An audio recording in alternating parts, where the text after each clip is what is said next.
بات کرتے ہیں ایک گورنر صاحب اور گورنر کی بھی اکاؤنٹیبلٹی کی گئی، ان کا بھی محاسبہ کیا گیا۔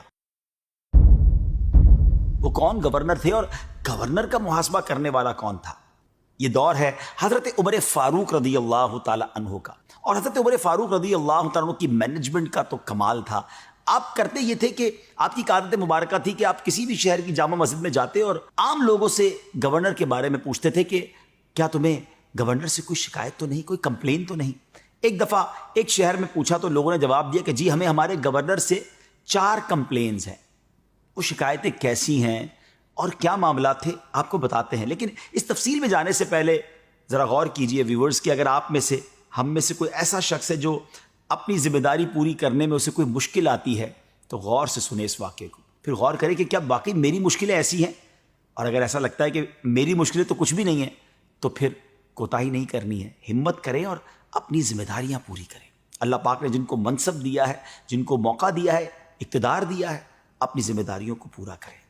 اب اس علاقے کے گورنر کون تھے؟ حضرت سعید بن عامر رضی اللہ تعالیٰ عنہ تھے۔ وہ 4 کمپلینز کیا تھی ناظرین؟ پہلی کمپلین لوگوں کو یہ تھی کہ حضرت سعید بن عامر جو ہے وہ فجر کے بعد نہیں ملتے بلکہ اشراق چاشت کے بعد ملتے ہیں۔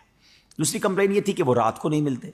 تیسری کمپلین یہ تھی کہ وہ ہفتے میں ایک دن لوگوں سے نہیں ملتے، اور چوتھی کمپلین یہ تھی کہ وہ کبھی کبھی بے ہوش ہو جاتے ہیں۔ حضرت عمر فاروق نے جب وہ 4 کمپلینز، 4 شکایتیں آپ کے سامنے رکھیں تو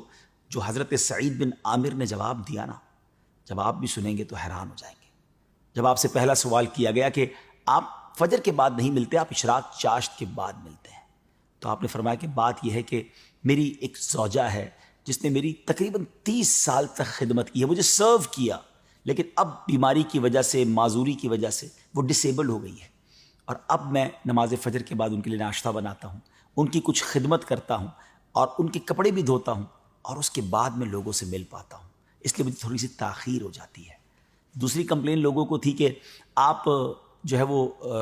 ہفتے میں ایک دن نہیں ملتے،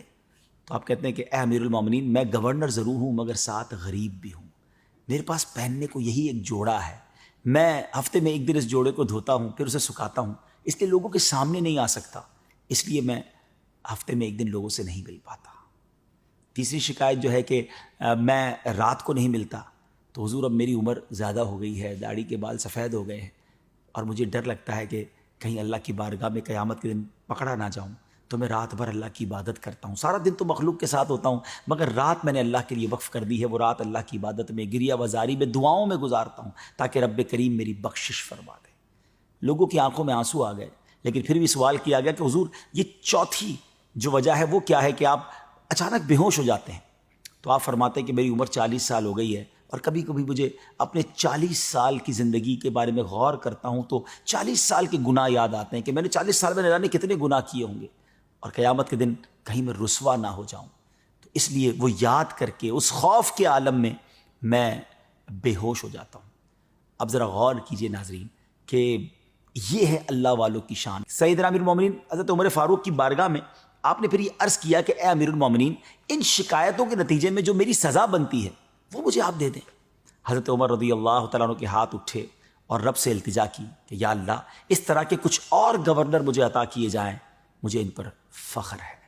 ناظرین سوچئے، ایسے بھی گورنر گزرے ہیں، خوف خدا والے، اللہ کی یاد میں رونے والے، غربت کی زندگی گزارنے والے، رعایا کے مال پر پلنے والے نہیں بلکہ خودداری کے ساتھ جینے والے۔ اللہ کرے کہ آج یہ واقعہ ہم سب کے لیے سبق آموز بنے اور ہم اپنی زندگی کے بارے میں غور کریں کہ کہیں ایسا تو نہیں کہ اپنی ذمہ داریوں سے ہم کوتاہی کر رہے ہیں۔ اللہ مجھے اور آپ کو جس کو جو ذمہ داری ملی ہے اسے